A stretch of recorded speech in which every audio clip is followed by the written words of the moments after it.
So at some point, at the least expected moments, they will explode in a bigger intensity. That's just the nature of emotions, because they're not dead things. Emotions are very dynamic. Again, God created them, which is why they're so complex, right? But that also means that if we try to suppress them, it'll work for a moment. I promise you, it'll work, but only for a moment, because at some point it will come across in, you know what, I think we should just get divorced because you and I don't see eye to eye anymore.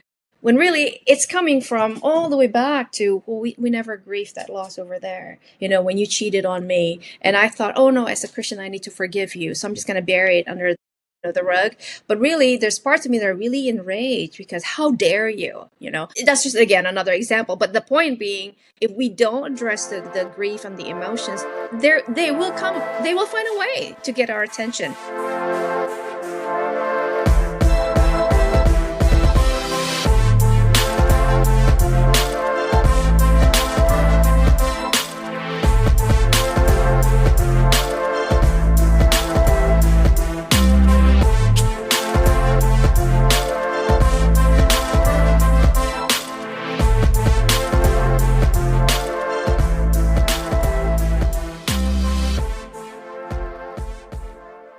Hi there. Welcome to another episode of the Faith Roundtable. I'm your host, Josh Bertram. I'm also the faithful host of the Faithful Politics podcast.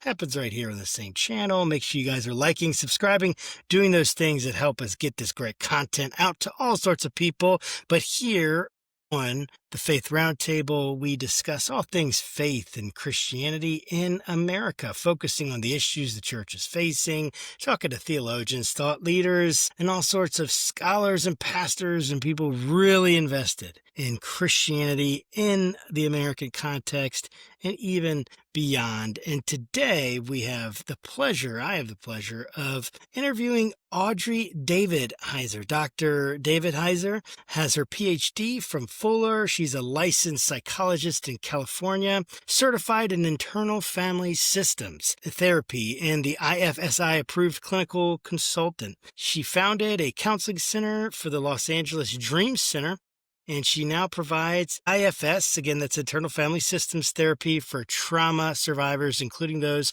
with religious trauma, and assists in IFS trainings. She's been a regular writer for crosswalk.com and a columnist for I Believe, and we're going to talk about her latest book, Grieving, Wholeheartedly, out of InterVarsity Press. Thank you so much, Audrey, for jumping on the program and spending a few minutes and sharing your insight with us today. Thank you so much for having me. I'm honored. Absolutely. And I just got to jump right into it. And I got to ask, what is internal family systems? That's not going to be something that maybe some of our audience will be aware of. So I'd love for you to kind of talk about what is IFS and what are its main tenets, and how'd you get involved with it? Yeah. So let's just stick with the first one. What is IFS? It's basically a modality that helps us get in touch with the soul. In the Bible, we know that we are all created spirit, soul, and body. And internal family systems therapy helps us understand the soul in terms of parts. And so every one of us has parts. And if you saw Inside Out from Pixar and its sequel, I think the sequel was released in June of 2024, if I'm not mistaken. But that's basically the concept of, you see Riley having major emotions like anger, sadness. Those are parts.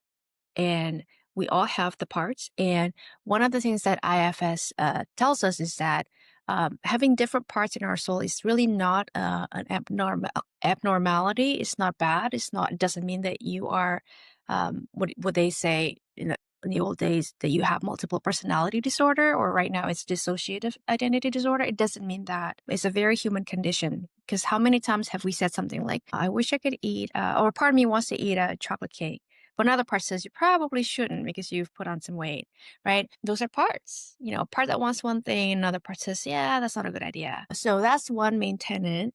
The other tenet of internal family systems is that we all have what we call self with capital S. So it's debatable what self really means. Some people say self is God. Other people say no, self is more like your spirit. That's where I land. I believe that what IFS calls a self with a capital S is our spirit. But the idea being, however you conceptualize self, or your spirit. It's the part of you that doesn't get damaged no matter how badly life has treated you. People who've gone through all kinds of horrendous trauma, for instance, their self is still as intact as yourself or myself.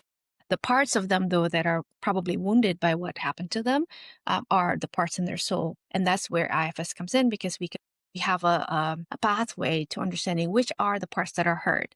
And we can introduce those parts to the person's self with capital S. Is this making sense so far? Yeah, it's absolutely making sense. Your book, you're taking this IFS terminology and the systems thinking that comes along with that, and you're applying it to the process of grief. And in thinking through, right, looking at the book, the idea that when we grieve with our whole heart, like inviting every part of our soul into compassionate dialogue and being empowered, spirit empowered, that there's something that happens there. I'd love for you to talk about grief, what it is, and what does it mean to invite our parts into this process of grieving. Yeah.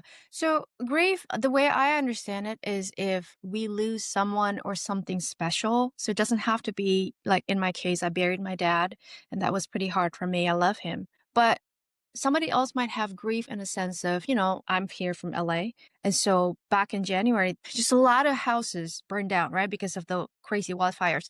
So I know people who lost their homes and they might not have buried their loved ones, but they don't have a house anymore. Are they less grieving than I am? I can't say that. They lost something very special to them. So when you bring the concept of grieve, the reason we grieve is because that person or thing meant something to us. If that person or thing did not mean anything, then, the loss would be like, why would I care? But because we care so deeply, then parts of us are affected. That's where this concept really comes in handy because sometimes even the thought of, to be honest, I don't want to talk about grief. Let's talk about ice cream, something fun, right? Yes, Why do we have to talk about this? There's a part of me that says, let's just avoid the topic. It's heavy. Why do you want to bring people's day down? So that's of a course. part. And if I don't work with that part, then what can happen is that I listen to what the part says and I avoid the topic altogether. Now, when it comes to grieving something important or someone important, that's detrimental. That's why it is really important to kind of open our heart and say, okay, who are the parts of me that hate the concept of grieving, that don't want to cry over the lost house or the job promotion that I thought I was going to get, but no, my coworker got it instead. And so I'm filled with maybe rage or jealousy or, like I'm way better than that person. I don't know why that person is getting it. But then, there could be another thought that says, oh, as a Christian, you should not talk that way. Oh, shame on you. Well, those are two different Hmm. parts that are speaking now. And if I didn't know that, I would just like side with one or the other, or maybe even brush both of them aside and try my best to focus on what I'm doing. But then again, because the resentment and the rage is there, it's kind of hard to just focus on this one thing, my assignment, when the part with the rage is still like talking in the back of my head saying, yeah, but you deserve more. Why did that person get the promotion you didn't? Man, that's really good. I was thinking as you're talking, let me test this definition of grief and see if this resonates with you. Grief is like it's like the brain's whole body response, automatic whole body response to loss or whole brain to loss. And it's how the brain, the thing that God has given us, our soul brain, right? The connection there. It's how that's designed to really help us deal with the inevitable experience of loss in this life. Would you say that's accurate? Yeah, that is accurate, except that if we don't name it or we don't know, it could be very disconcerting because the voices we hear inside, again, it doesn't mean that you're crazy if you're hearing voices inside. It's actually very normal. The thoughts that we have are either parts talking to each other or they're talking to us. We just didn't Hmm. know it. Yeah. So unless we name it, because sometimes the thoughts are that crisscross each other. Kind of like the example that I gave before, there's a resentful thought and then there's a thought that says you shouldn't do that, you know better. Those are different, right? In qualities. And if we didn't know that, it's easy to brush that aside and just kind of go along your day. But really what happens for this individual is that they were working hard to get the promotion that they feel that the coworker does not deserve, right? So unless this person resolves that, my guess is the parts with the resentment and the rage would come back and haunt, keep coming back basically. They'd say, yeah, but what about you? See, once again, it proves that you are not worth it. Nobody sees your value. And it could tie back to whatever happens in the past, especially if what happened in the past is still unresolved. And so, how is it that we have these multiple parts of us, right? Because we have this like unified experience of life in the sense that, and I've done a little bit of study into brain networks and things like that, right? So we have all this parallel processing happening in our brain.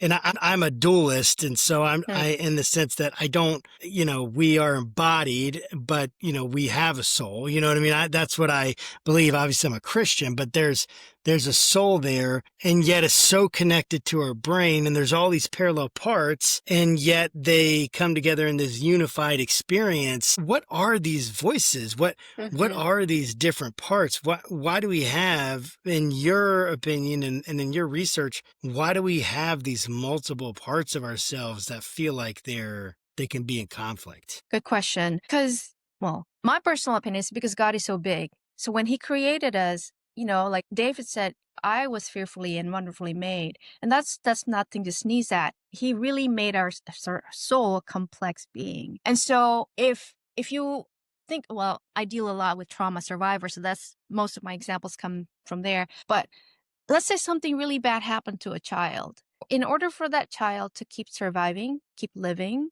there has to be a mechanism that kicks in and protects the child from the full reality of the gruesomeness, especially if the perpetrator is like a family member or an authority figure. That's where some of the protector parts come in. So again, I don't want to unnecessarily trigger people, but let's just say there's molestation, okay? And the child's being molested by a family member. Devastating, right? You would not have thought that this would happen. In order to survive that moment, a protector part steps in and says, I'm going to erase the vivid memories from you.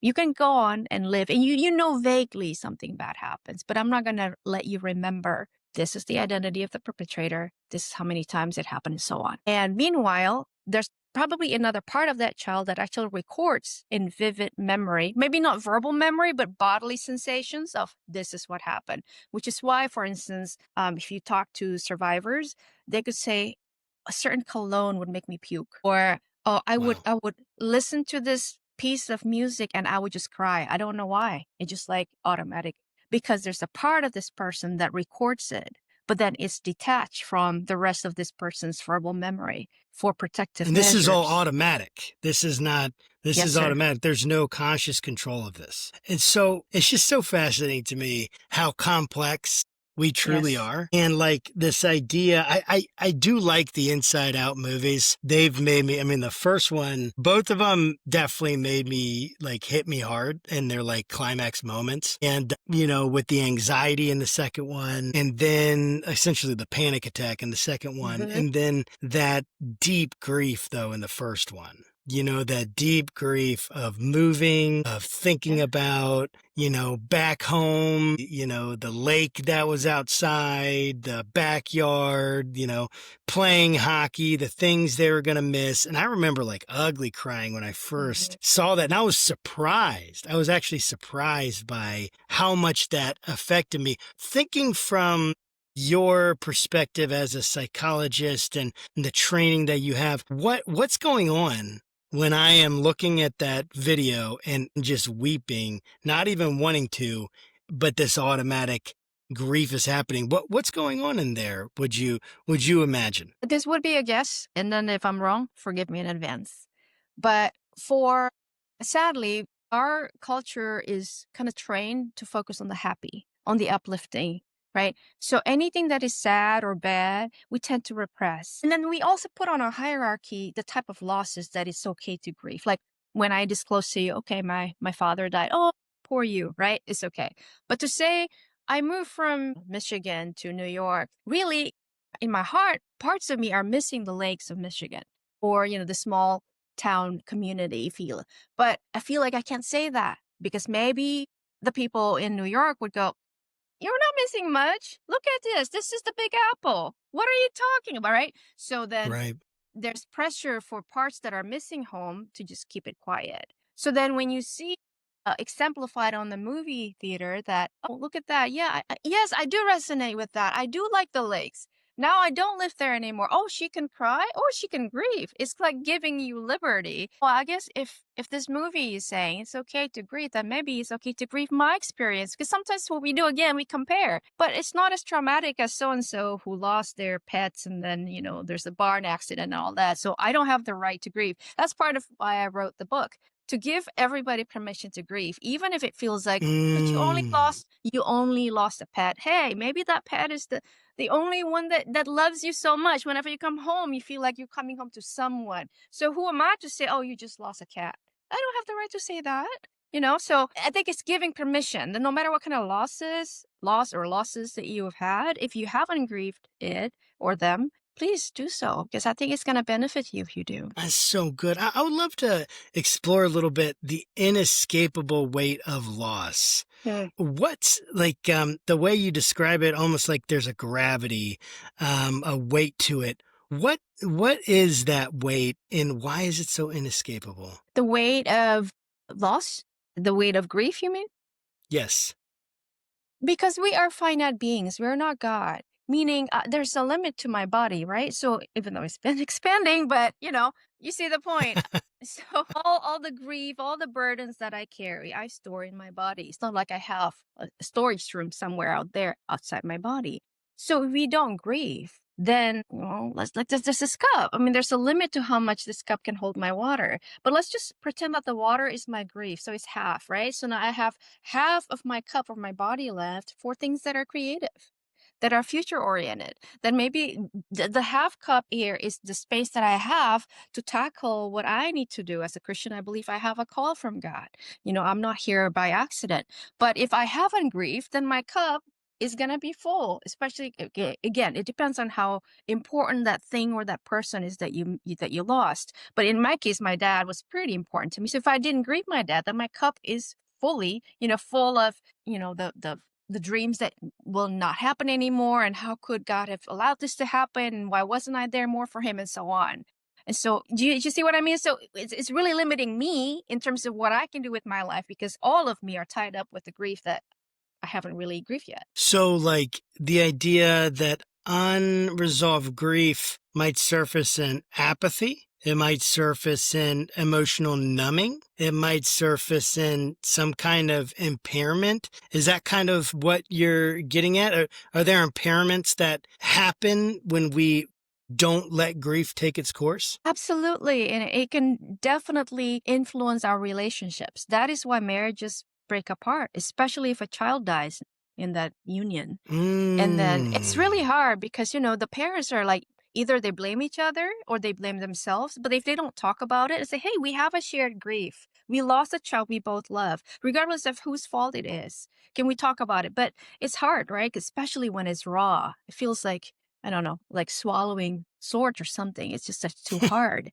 Yeah. But yeah, it could undermine relationships. It could fuel your passion in a way that is unexpected. Like it could make someone to be a social justice warrior when Hmm. maybe it's not because of, well, no, they care about the cause, but the bigger fuel is that loss in that person's life that has never been resolved or grieved over, to make the parts feel like, well, nobody listens to me, so maybe I should amplify my voice. I should be an advocate for this cause. Then everybody's going to see, oh, yeah, finally. So it could really kind of derail your life in a way that causes you to pick up other things that may not necessarily be best for you. Maybe it's good, but not best. That is so fascinating to me. And grief is so strange to me because it just happens. It just doesn't listen to me. Like Mhm. it's like you said, like something triggers you and it's like you don't even realize what's going to happen. Like when I was watching the Inside Out movie and you're sitting there and then all of a sudden, and I've heard of this several times. I know people close to me that this has happened to. All of a sudden the floodgates open and you can't stop them. I'll give you an example. I had a very good friend, someone I love, lost a child this year. I'm And it sorry. was absolutely, yes, absolutely devastating. And I went to the funeral and I was there with him and his wife. and they have a son that's my son's age, and their son was my daughter's age, the one that they Mm. lost. And it just was, it hit home. And that night, I was sitting outside and I couldn't, I mean, literally, it was like 30 minutes. I couldn't stop Mhm. crying. And it was like, and it wasn't my child that I lost, although I did lose a child in between my first two. I'm Like it was a, sorry. thank you. Yeah, it was a stillbirth, essentially, right? It was premature birth, and that was so hard. It was like, so here's the weird thing: I was so sad for them, and yet I started connecting all of these things I was sad about in my life that had nothing to do with them. Expectations that weren't Mhm. met about the church that I planted, that I'm still in. Just ways that I've struggled emotionally and in my life. And it was, I call my dad and I was talking to him and I just couldn't stop. Like I couldn't stop crying. I was even trying and I couldn't stop. What's going on there Yeah. in that moment? Again, if I have to guess, I think at that moment there's a channel for your grief to be flowed through. And so it took not advantage, but it was like, okay, hey, he got her. Here it is. Here's the opportunity. Right, here you go. Yeah, so let me just cry it out. But if you are curious, I would really recommend you to go when you have the time, of course, just be alone with your parts and just ask, "Hey, that moment when I just start crying so much for my friend. Anybody in here knows why?" And just listen for the answer. Again, it doesn't make you crazy, right? We've established that. I mean, Yes. in the scriptures, David talks to himself. We know that. He talks to his Yeah. soul. Why are you He told, downtrodden, yeah, right? you're absolutely right. Yeah, so it doesn't make us crazy. So just go inside and ask, "Hey, I'm so curious. Why was I crying like that? Would someone inside please enlighten me if there's any parts with information about that?" And just listen, right? But in terms of after that, you start thinking about, the sad things in your life. That actually makes sense. That is how our brain works. We just, if we're grieving, we'll just connect one sad thing to not like a chain. Um, Yes. Here's where you can come in. You can also say to yourself, okay, I understand that now I'm jumping from grieving the loss of my friend's child to, and then you can name it, whatever is conscious to you, if as far as you know, you can say, however, I really don't want to overwhelm myself. So, hey, parts, if you're okay with this, can we just limit this episode to just this? Can we just like grieve this first? Okay. Let me just Hmm. be with you around this. After we're done with this, give me time so I can breathe again. And then Yeah. I'll promise you, I'll just circle back to you and then we'll grieve the next part. That is so cool. It's funny because it's like the tears keep coming now. And I was thinking, we also lost my mother-in-law this year, January 31st to cancer. And, walking through that with my wife and my father-in-law and their family. And, they're my family. It's not their, that's Mhm. my family and my kids. And she was the best grandma. I mean, dude, like my kids just absolutely adored her. And just walking through that, like, there's really nothing like that to walk through Mhm. that kind of thing. And it makes you like, just like really wonder. There's such a mystery to it for me. The process of grieving and how much loss affects us and how we can't, like, as much as we try to push it aside, you're absolutely right. When we try to push it aside, because we can't, it's Mhm. gonna come out, right? It's gonna find a way out. It's gonna do something. Go ahead. It's like Will it find a way out? it's like trying to bury a puppy. You can do it It maybe just for won't 30 do it. minutes. Yeah, but it'll come back. But really though, seriously, research does show that if we try to suppress our feelings, it'll only grow in the meantime. So Hmm. at some point, at the least expected moments, they will explode in a bigger intensity. That's just the nature of emotions because they're not dead things. Emotions are very dynamic. Again, Yes. God created them, which is why they're so complex, right? But that also Yes. means that if we try to suppress them, it'll work for a moment. I promise you, it'll work, but only for a moment because at some point it will come across in, you know what? I think we should just get divorced because you and I don't see eye to eye anymore. When Hmm. really it's coming from all the way back to, well, we never grieved that loss over there. When you cheated on Hmm. me and I thought, oh no, as a Christian, I need to forgive you. So I'm just going to bury it under Hmm. the rug. But really, there's parts of me that are really enraged because how dare you? That's just again another example. But the point Yeah. being, Yeah. if we don't address the grief and the emotions, they will come. They will find a way to get our attention. It could be in headaches and stomach Hmm. pains. They're basically saying, please pay attention to me. I've been hurting inside. You can't ignore me forever. Please help me. That's basically what they're saying are parts that are hurting. Please pay attention. Yeah. These categories of parts are so fascinating to me. You talk about three in your book, and maybe there's more, but these are the three I picked up on when I was There are reviewing three. it: managers, firefighters, and exiles. Mhm.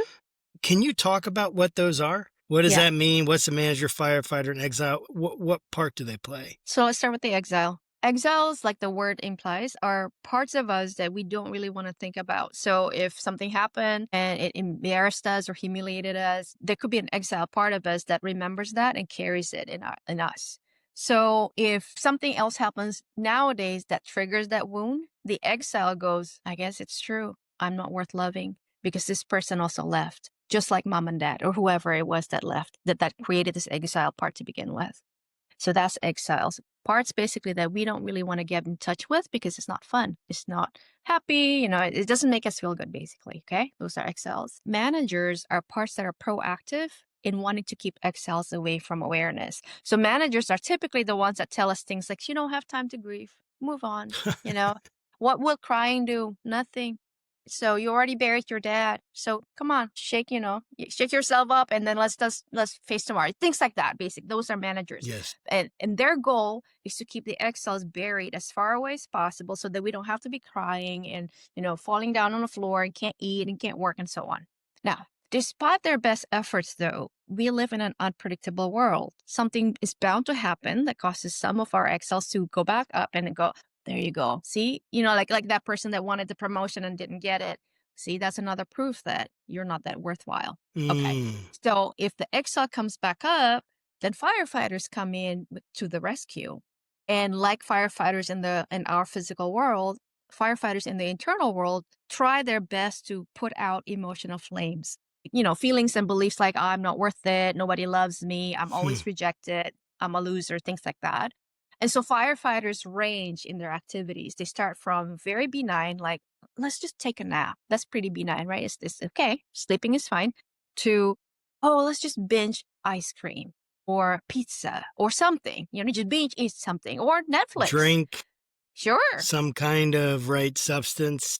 Yeah. Yeah. Anything that would kind of numb the pain a bit. Okay. So then if that doesn't work, then firefighters don't care about societal norms. They don't care about what the preacher says at church. They just care about there's pain here inside the system and I have to put it out.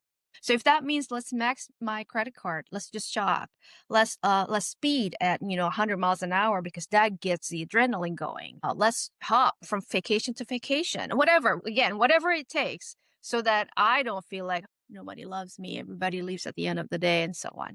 So those are the three categories of parts. Oh man, I mean, this is like I'm just sitting here thinking about.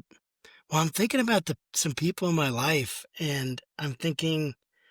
I just wonder how much in my own life and in the life of people that I really love and care about, people in my church, people in my family that have such profound struggles. I wonder how much of it is grief that's just never been allowed to have its day in court kind of thing. Never been Yeah. looked at, never been processed, never been thought about. Yeah. Because when you talk about that, it just makes so much sense.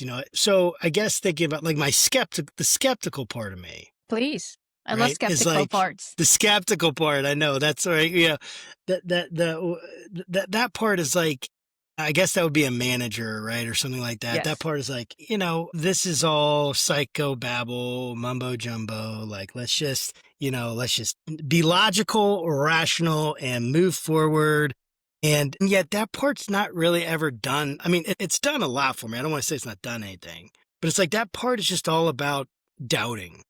Mm-hmm. And it keeps pushing things away. Mm-hmm. And it keeps pushing me away from dealing with what's going on. And I just, oh, well, what are there? A bunch of little people running around in my brain? Oh, that's ridiculous. I'm not even going to think about it. And yet, when you start talking about this, it connects like at a deep level in my heart.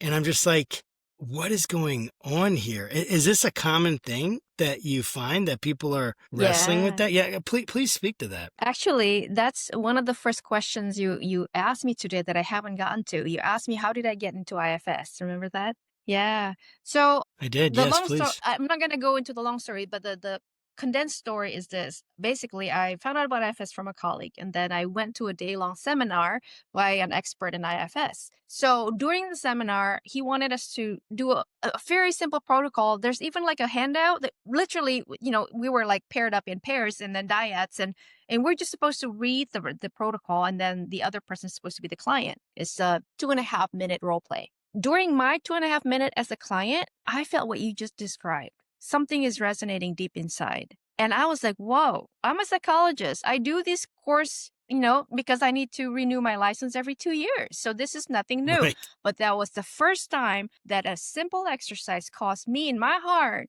to feel a certain way. So I'm like, what is this? I got to get to know more about this. That's how I began. That's how I got turned on. So it is very, very common what you're describing, that there's a skeptical. I had skeptical part myself. So yeah, I share that. But yeah, for clients these days, usually they find me because they want IF. So they already have some Right. kind of exposure, and they're like, they know the concept, at least like we have parts and all that. But even with that, yeah, it is common that people would say, is that true? Like, what do you mean parts? Like, what does that mean exactly? How many parts? I don't know how many parts there are. So all these questions that, to me, they're what our logical, our thinking, our analytical parts really like to kind of camp on. And that's great. But meanwhile, there's a business of living that needs to be done. And people see me obviously because they want their life to be better, right? So there's some pain here. And so Yes. I usually say, okay, well, these questions that you have are valid, but these are for your skeptical, logical thinking parts that you can read more books. You can go to YouTube. You can find out more research. But I'm interested in the pain that you're experiencing and seeing how I can help you with that. So usually when I say it that way, sometimes there's some pushback, but usually the skeptical parts and the logical parts are saying, okay, well, maybe we can give this a chance. And then usually again, when the clients, a manager parts step back, they can feel, wait, there's more to me. There are pain. There are exiles that I have repressed. Actually, my managers have repressed that I want to get in touch with. So usually once they feel it themselves that there's something here, then they get the buy-in. So it doesn't have to take me like convincing them. I mean, they feel it in their body too. Something is shifting. Yeah, that makes so much sense. So is the idea that it's kind of like it's a metaphor? Like, is this is this a really helpful metaphor for us to understand how, like, when we're imagining these people, right? These personalities, essentially, is this a good metaphor? Because I guess what I'm saying is, you look at a brain scan, you're not going to see an outline of No, grief, no, or yeah, yeah. so I'm saying it's a metaphor that really helps us grasp it, almost somewhat of the mystery of what's happening there. Is that kind of what, is that how you see it? How does that resonate when you want to say that? You can see it as a metaphor. So some people, okay, I hope this really doesn't sound really weird, but like when I close my eyes and Go I work ahead. with my own parts, I could see my parts in my mind's eye. So some of them are the That, young me, that makes like from sense. 2 years old and 3 years old. So they are like me, but they're like in that age. Other people don't Hmm. see their parts, so they more hear their parts. So for them, maybe it is helpful to kind of consider this as a metaphor. But talking about the brain scans, though, yes, you don't see grieving part, but you do see the effect of not grieving because it'll Hmm. change your brain in certain ways, right? So that in a indirect way, you could say that that's evidence that parts are there. Parts that maybe have been so adamant in, no, in this family, we don't cry. There's some families Hmm. like that, right? We don't talk Absolutely. about emotions. Anything that has happened, if it's bad, we forget about it. Well, you could see that there's a difference in that person's life, not just the brain scan, but their body structure, how rigid their bone structure is, how they are in everyday conversation. There is evidence that parts are all over. It's just that they're invisible to naked eyes. It definitely makes sense to me. And I would love to dig more into the idea of managers and firefighters and the idea of them as protectors. We've already kind of alluded to this. We've talked about this, but how, um, you even talk about protectors as misunderstood helpers. How what's in that? How are they Mm. misunderstood helpers? And what is their, just describe a little bit about their role, more about their role in Yeah. protecting us. So let's just talk about the extreme firefighter role, which is suicide. Now, if Like that desire is like like it, the pain is too much. We got to get rid of this. And so the way to do that is to commit suicide. That's what you yeah, mean? yeah. Gotcha. Yeah, so for the lay person, that how is that helpful? That's not helpful. You're leaving behind your family. They're gonna be heartbroken. This is not protective at all, right? So that's a common wisdom about suicide. But with IFS, we understand that exactly what you said. There's a part of this person that knows the pain has been unrelenting and it has been years and nothing has seems to help, right? And so the only thing that will stop the pain is to stop living. There. I'm doing you a favor. So that's why when I work with people who are suicidal, I ask the suicidal part, could you give us some time? Because if you take this person out, there's just really no more help that can be given. The It's person is done at that gone. point. Yeah. So can you give us time? Can you please let us buy time? Give IFS a chance. Let's talk to those parts that are in so much pain and let's see if they want to die. Can we at least find Hmm. out from them, do you want to die? Because if they say no, we don't want to die, then isn't it okay to kind of respect their wishes? Because if you're saying, firefighter part, that you are wanting to protect this person and you just interview this person's parts and they say we don't want to die, doesn't it count for something? I mean, that is like really powerful. Honestly, thinking about that, like, how do people respond when you do that? What are the typical responses? I'm going to tell you honestly, depending on how entrenched that pain is in the session, there would be like a mild buy-in, like fine, fine. I'm not going to like do anything, okay? But then it's constantly working with not just that firefighter that wants to kill the person, but also the managers that still don't want this person to experience the pain. Remember, because that's what managers do. That's why, like you have a skeptical part that says, Right.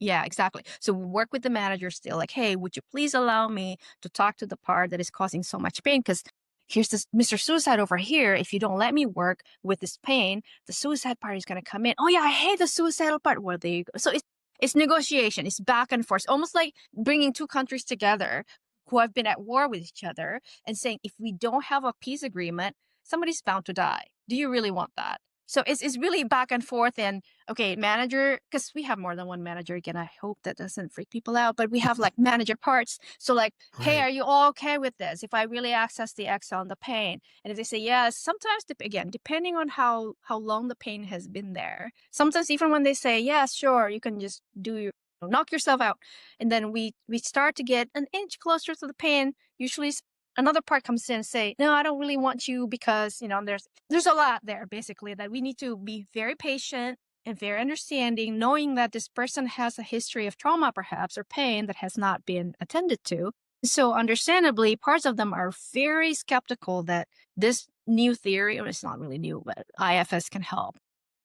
So I've been going through a book with some friends, some guys from the church, and in the beginning of the book, it talks about, because it's about a very controversial topic, and it talks about how you have conversations. And it's like one, and it talks about Jonathan Haidt and the idea of the elephant and the rider, the system one, system two thinking, and that metaphor of that elephant that's intelligent, but it's going to do it at once, and the rider Mhm. who's the rational part that's going to either rubber stamp on what the elephant has done, try to guide it or whatever. But there's like these different personas they talk about, like the scientist, like the creative, and there's a few ones like basically these personas that we almost take on, like these schemas that are deep inside of our brains, our hearts, our minds. That's like, I'm going to activate the scientist now. I'm going to Mhm. activate, the judge now. I'm going to activate, like, so the scientist is like, hey, I just want truth and I want to figure this out. And I want to, it doesn't matter how much, like, I don't know. I just want to, like, I'm going to be open to any new evidence. The politician, that was the other one. A politician is like Right. just trying to make everything look good and sound good and be good. And then you have like a judge who's like making the judgments on everyone. And this is right. This is wrong. And that's it. There's no more. And it's like we talk about it. It's amazing because it's like the only way we can really have the language to really talk about what's going on in our hearts in a way that's understandable is to use these personas that have like minds of their own kind of thing, that have wills of their own, ideas of their own. And it's like this totally matches with what you're talking about here. And I just think that's amazing. Well, first I'll pause and let you give any response you'd want to that kind of comment. Is there anything you'd Yeah. want to say in response to that? Yeah, just that in my language, those are all parts. Whether it's the judge or the politician or whoever, those are parts. And I would just be in my world, I would just be curious and finding out from these different parts, as I call them again. Well, what do you do, Judge? Do you only show up when this happens or that happens? Do you care about what happened in family or in society? I'm just curious about what these parts do. Do they like their job, or do they feel like they have to do that job because if they didn't, then something bad might happen? Do they have a dream job? Do they want to retire from these jobs? Do they do these jobs because they're protecting other parts of the person that are maybe vulnerable, like those exiles again? And what would happen to those? What happened at first? Who kind of conscripted them to that job to be the judge, the politician, all that? Did they? Yeah, I'm just curious. If it's me, I'm just gonna Yeah. ask all the different parts. Like, do you like what you do? And so when you ask someone, you ask them and then you just tell them to do what? Like they just Just respond listen inside. with Just listen inside. just listen inside. Yeah. But that because we all have different parts, that's why it's helpful to kind of say, okay, who is our target part? Who do we want to meet with today? And it depends on the person, right? So the person might say, well, I'm really interested in, I'm just making it up, the judge, let's just say. Okay, well, Yeah. we'll try to find the judge. Where do you feel this part of you that is like regal and knows how to like deliver a verdict? Where do you feel the energy of this part? Well, most people, just by the sound of the part, it sounds like something here, right, in our brain. So the person might say, oh, I kind of feel the judge here on my forehead. Okay, so just focus on your forehead. Do you see anything when Hmm. you focus on your forehead? Again, depending on whether the person is visual or not, they might say, well, I do see like a gavel.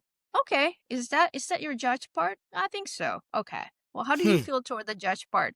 Well, I'm kind of curious. Why is he the judge? Bingo. We just basically got to the self of the person, because if there's curiosity, so we believe there are 8 C's that describes self qualities, and one of them is curious. If you can be curious, even in the face of something you don't like or something you disagree with, but if you can remain curious, that typically shows that you are in yourself. Anyway, back to that analogy. So this person then can ask the judge part in their forehead, why are you a judge? Do you like being a judge? And so on. And so it's like a sensation that they feel, sensation plus a mental image kind of It thing. could be Like, yeah, that, just kind of, or it could be a thought, like maybe a hmm. society needs to be orderly. That sounds like something a judge might Hmm. say, right? Oh, yeah. Yeah.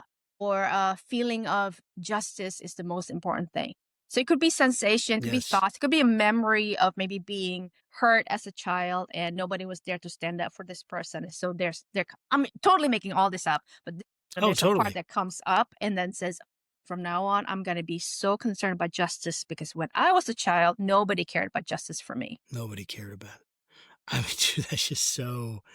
I have a loss of words trying to find them. I'm intrigued. I'm challenged, convicted. I'm like, whoa, like I'm kind of excited in the sense of like, I want to kind of identify these people or these personas within me. And, something that is, I love the curiosity, and something that struck me as I was like looking through the book and reviewing it is the idea of internal safety and Mm, gaining consent mm. for working with grief. Can you kind of talk about like negotiating with protectors, things like that? Can you talk about Yeah. what that means? Yeah, so grief is a little, how should I put it? It's a little slippery for protectors because not everybody cries when they grieve, but that's kind of common, right? And so protectors and especially managers don't do well with emotions. They're allergic to emotions. That's my word. But so then if someone died or you have a divorce or something bad happens and grief is there, then the managers, their job is to keep bad feelings at bay. So their primary response would be, we don't need to grieve because It's just a step grandparent who died. Or are you serious? You're going to grieve because you moved from one state to another? What kind of a loser does that? So the minimizing of the loss. So these are all manager tactics, right? If I don't listen to them and I say, no, I'm going to grieve anyway, there's going to be backlash, including the firefighters are going to come in with 2 boxes of pizza, right? And then I'm going to gain weight. And then my managers, my critics are going to yell at me. You see what you did there? You just ate again. You overate. That's a backlash that I mean.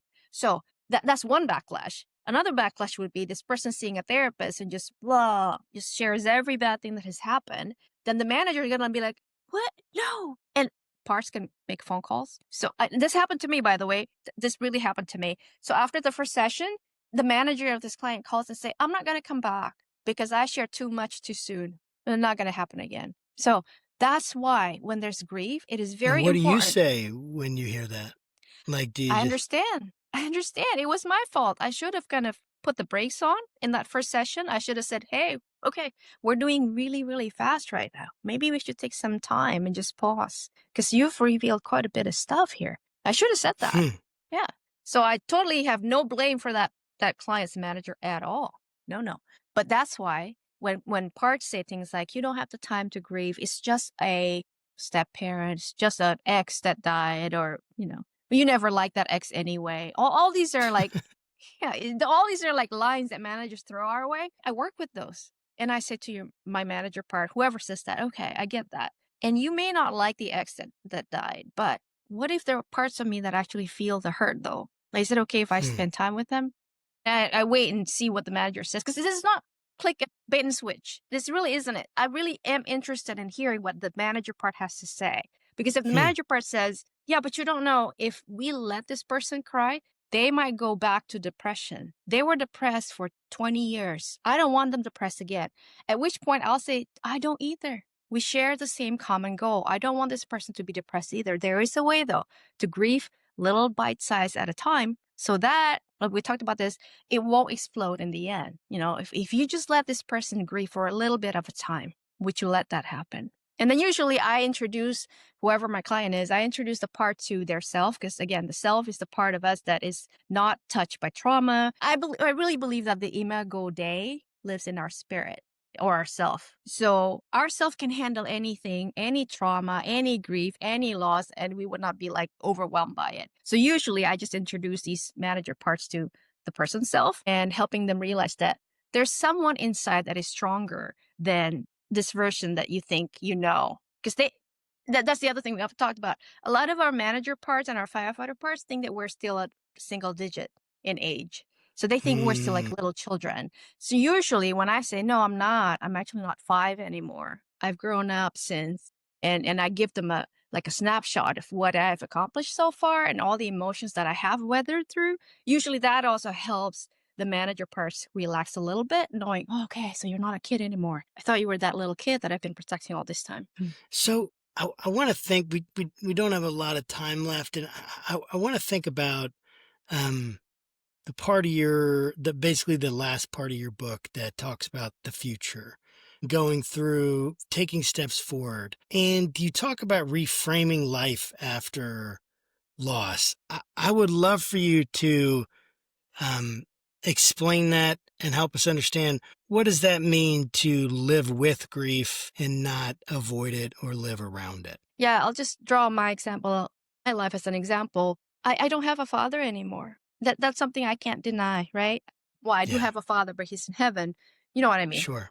Yes. So that's different than in the first few weeks after my dad died, I couldn't put in the same sentence my dad and died. Because to say that is to acknowledge the reality that he died. Does that make sense? So Yes, it if does.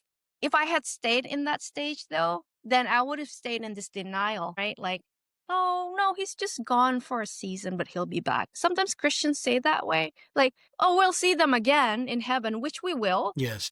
However, in the here and now, it's still crummy. And that is the part sometimes Christians overlook. So the difference, though, is that when you grieve, I can say, my dad died. I hate that he died, but he died. He left me. That's one part of my reality. The rest of my reality, though, is that honestly, this book would not have happened if he didn't die, because why would I write it if he hadn't died? I Hmm. wrote the book because he died. So the rest of that reality is, yes, he died, but my book happened. And my prayer is that this book can help many, many people who are mourning. And for the rest of my life, there will still be a hole because my dad isn't here anymore and I can't share happy things with him anymore. And the hole is still there. But my grieving parts know I'm with them. Like, I share their grief. I don't shun them in a closet pretending like he's not dead. So why would I be grieving? No, the closet is open.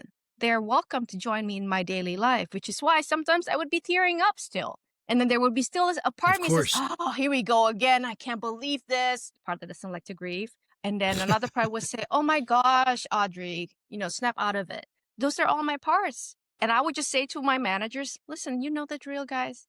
Give me some space so I can be with the grieving parts. And then what happens? When Then you say, usually, do you say it out loud? well, it depends. Do I say it? No, not really. Sometimes I do, but not really. And because I work with my parts, if I say that, usually these managers will just give way, like grumbling a little bit, like, but then they give space. So then I just stay with my part and I say something like, yeah, I really, really miss him too. I mean, to be honest, because talking about my book, of course, brings up memories of him, of course, Of right? course. So yeah, so I would just be with my grieving parts and just say, I really miss him too. I wish that he were here. I think he would be really proud of me if he were here, but Yeah, I'm sure he I would. know, yeah, but I know he's not here. So I just stay with my grieving parts and I cry if I need to. And then I'm okay again because I let them, have some air. I let them have my attention and I validate that, yeah, this is a sad thing. I don't deny it. So, I mean, this is all like, number one, there's so many questions I have. I could talk to you for hours about it. Number two, I am trying to think, use the best use of time. Got just a few minutes left for our target time. So let me ask you this. Holding joy and fear together. This is kind of the last part. And I would love for you to talk about that for our last moments here on this podcast, because I think you hear it a lot in Christian circles. I have. Life isn't about happiness, it's about holiness. Hmm.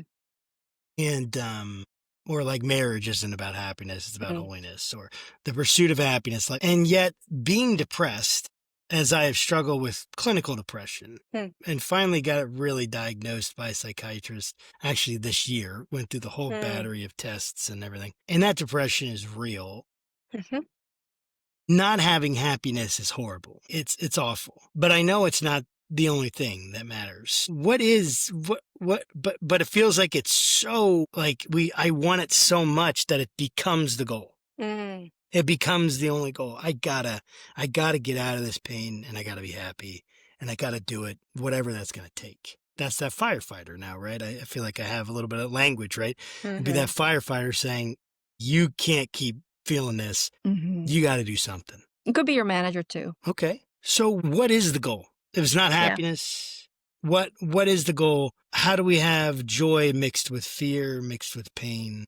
Yeah, What's going on? if I could have my way, I would love to help you do a family meeting inside of you and call for all the parts of you that feel depressed and just, like seat them in the room. Or if you're an outdoors person, just pick like a place by the lake or mountains, whatever suits you. And then, of course, immediately your managers are going to be like, are you crazy? I'm not going to allow all your depressed parts to come out. And then you're going to say, well, listen, okay, just one at a time. It's not like every, free for all. I'm going to ask them one by one and promise you it's going to be controlled. Okay. And again, if the managers are like, okay, fine, proceed with caution kind of thing, then you just ask your depressed parts one by one, what's causing you to feel depressed? Is this unresolved grief? Is this a loss that I have forgotten that some managers of me don't want me to go to? Just ask one by one. And if they say, yeah, it's a combination of those, and you grieve them, I think there's hope here that your parts will unburden their grief and their sorrow to where there is room in your system for more happiness and joy. That would be amazing. It is doable. It's funny because you say that, and I guess the part of me, I don't know what it would be. It wants to believe it on one hand, and on the other hand, it's so skeptical. I will work with the skeptical part first and ask, what is the risk here? What is your fear if you let the other part really believe this, right? And just really work with that skeptic until the part says some version of, fine, if you want to try it, don't tell me that I haven't warned you that this is all bogus. Right. But it's just, and it goes back to that. Hey, you have to get permission Yeah. from these parts or they're going to sabotage. Is that kind of the idea? Like That's it's basically it. Yeah. Yeah. because it's These like, protector look, parts. they're not listening, so I'm going to make them listen, or I'm going to make it Exactly. so they can't. Yeah. Yeah. And so then they can make a headache happen. They could exacerbate your back pain. They could make you not sleep at all. They basically will say, I'm the boss. I told you don't go near that thing. And you do it anyway. Now you watch. You watch what I can do. And so we don't want that. We just want to work with these protectors and really understand what is your concern. If I were to really find out, why can't I feel some happiness? Okay, by the way, this is a big deal. I'm not going to go into it fully, but this is my guess. We all have religious parts. And if there's a Oh, yeah. religious part that says we are made for holiness, not happiness, that is a protector that we need to ask permission for. So, in other words, Mr. Religious Part, if I happen to be happy, are you saying I'm going to violate God's will for me? Are you saying I'm displeasing God? Because let's have that dialogue first. Because until that religious part is convinced that you're not going to incur God's wrath by being happy, that part probably won't let you be happy. That makes a lot of sense. I'm glad. That makes a lot of sense in my experience because, and just even, it helps me understand other people. Like just even thinking about now, my parents and the fear, the parts of them that were so afraid, they did the absolute best they could raising me. They tried. They really tried. And they were great parents. I mean, they really were. And they stayed together. They stayed faithful. They provided a place. It certainly was not perfect by any stretch, but it was good.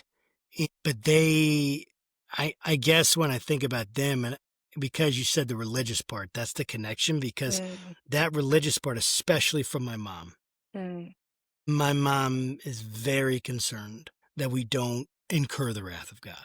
Very concerned. And I think that part of her is probably a dominant part, that we can't do this because if we do this, what do you think God's going to do when we start just basically disrespecting him and not listening to him and just whatever it is, right? And just this, the kind of thing we grow up, you cuss and you get your mouth washed out with soap. You do something and you get spanked. Like it was that, that's what they received from their parents. They did better than their parents, but that's what they gave to us. And it's fascinating to think about the role of that religious part and how powerful that part is. Oh, yeah. It's like one of the most powerful in me. Oh, I agree. It's like the thing that's like, nah, you're not doing that. And once it comes in and starts throwing things around, it's like there's no escaping it. And I think, I got to ask this part. And then can I ask you one more big question, and then we'll so what is shame? If there's one thing I would say, it's like thinking about IFS and this system, using the personas is so helpful. What's shame? What is it doing? Why is it there? What's that part? Because that's probably one of the things I struggle with the most. Yeah. My wife and I will get in conversations. She's like trying to make sure, like she just wants to be able to express what she's thinking, express how she is. And she has her parts, right? All that in this language. She has her parts that are trying to figure it out. But she wants to be able to, like, if there's an issue, she'll start talking to me about it. And as soon as she starts to talk about it, shame starts to take over. And it's like I can't hear it. Yes. It's like I actually can't hear it, and I can't actually hear what she's saying. Yeah. I can only hear negative. I can only hear shame when she's talking. Okay. And I just would love to get your perspective on it. Yeah. So can I help you with that? The moment you realize I'm not even hearing what my wife is talking about, that's where you gesture to her, like, something like, I really need some time right now. And then you go be by yourself. And then talk to your shame part right then and there, if you can, and say, okay, it's almost like you're putting your hands on my ears and you're adding a filter so that what she says, you turn into something else. And I'm super curious. Why are you doing that? And just ask. And then listen. Just listen. Yeah. And then to make sure that you are talking to the right part, which is the shame part, do locate. How do you know you're ashamed? For instance, can you tell? Like, is it because you're feeling flushed or your heart? I know I'm ashamed. Yeah, that's a good question. I think I start to feel it in my fists. I think like I'll really like grip my fists and like everything will start to tighten up. So that's one. And then I'll start to like, I'll just stare, or my jaw, like clench my jaw and tight. Like, so everything just becomes tight. And then all I'm hearing inside is, you're bad, whatever. Like, this Uh, is awful. And okay. you need to get out of this. You got Yeah. to get out of this situation. Okay. Like, you So can't deal with this. yeah, so that takes the sequence takes longer to undo, but if you can find some moment to be with your shame parts, the one that clench and the clenched jaws, and just gently just turn your attention there to your jaws, to your fist, and just ask what's going on? And what's happening? What is the connection between my wife saying what she needs to say and you responding with clenched fists and clenched jaws? Help me understand this, guys. And just again listen. Man, that's really, and so shame, but what does it do? Like, what is the purpose, I guess, in the Yeah. IFS of shame? What is it, a protector? Is it an exile? What is it? It's an exile. Usually, I mean, not, maybe I shouldn't say usually, but shame could be incorporated into our system when something public happened that was humiliating, and or this feeling of I am bad, not I do bad things or I did bad things, but I at the core is rotten. I'm bad. I'm to Yes. be avoided. So shame is sticky in that if you want to talk to shame, usually managers are going to immediately rush and say, no, you don't. Right. So you just need to take your time, work with the managers again and say, listen, if you don't let me work with my shame parts every single time my wife talks, the parts that are feeling ashamed are going to rush back in and we're not going anywhere. And so if you want a different outcome, help me, give me some time. Sometimes I do this with managers. Put that timer for 15 minutes then or 10 minutes. And as soon as the timer goes off, that's it. I'm not gonna work with my shame part anymore. Does that make sense? Just give me a little time It so that I can does. work with my shame a little at a time, so that you understand from the part's perspective, how did shame get into you? Because sometimes we care what this is really a big conversation, a legacy burden. And that's again, that's another easily 1 hour conversation. So I'm not gonna go there. But the point being, Sure. it's going to take time to get rid of shame from our system because it's sticky, like I said, and it's hidden usually. It's not allowed the light of day because of our protectors. And so when it does come out, it's like they got to get you out of here. That fight or flight, go. Exactly. Yeah. And don't deal with it. Don't Right. talk about it. Don't look at it. Don't deal with Just it. leave. Yeah. Or fight That's back. so Right. good. Right. Yeah. I mean, my fear is that in that fight or flight, that I'll fly first because I'm actually afraid that if I get to fight, I'm going to do things that are irreparable. See, this is That's, why yeah. these are all arguments, not arguments really, but reasons that you can offer your protectors. See, if you don't let me work with my parts that are feeling ashamed, then things could be irreparable. I could be so out of control, angry. My wife could be, I don't know, like really, really displeased with me. So you could say Yes. these things to your managers and say, that's why I'm requesting permission. Could you please give me some time so I can work with parts of me that are feeling so ashamed? Man, this is so good. I really appreciate it, I'm so glad. Audrey. But yeah, I mean, so I guess this last question is, what are you hoping that this accomplishes? Like, what kind of stories you hoping to hear, or maybe that you've already heard, that you're saying, hey, this was worth it to spend the Uh, time and energy to do this book? I want to hear people say, I used to be really afraid of pain, emotional pain, but because of your book, or you helped me really understand that those are parts and I can work with my parts. I work with my pain. So now I'm not in as much pain because I'm a psychologist. I don't deal with like, oh, someone, broke their knee or broke their ankle or Yeah, something. That's not my specialty, but I know God calls me to help heal emotional pain. And so that's my dream, to hear people say, I used to be in so much emotional pain, but then, God used you or used your book or used your podcast. That would be my dream come true. man, that's so good. Is there a preferred vendor you'd like for people to pick the Mhm. book up from? We know that whenever I ask, where can they get, well, obviously everyone gets the book at Amazon. They can get Yeah. there or Google Books or Apple, but is there a preferred vendor? And how can people connect with your work in general? Yeah, it would be on Amazon. And if they like it, please leave a good review on Amazon. If they don't like it, please let me know. Don't let Amazon know, just let me know. And yeah, and my website is aimforbreakthrough.com. I am on Instagram mostly, sometimes Facebook, but Dr. Audrey D is the handles is Dr. Audrey and then my initial D. And I'm starting Substack, but I just haven't had the time to really do that. So maybe in the near future. Yes, that's awesome. Well, thank you so much, Audrey, for coming on the program. This has been really, really great. They're Oh, like, I enjoy doing this. Like, this isn't my full-time job. I don't get it. I don't get paid for any of this. I mean, we're mm. hoping one day that it'll produce something.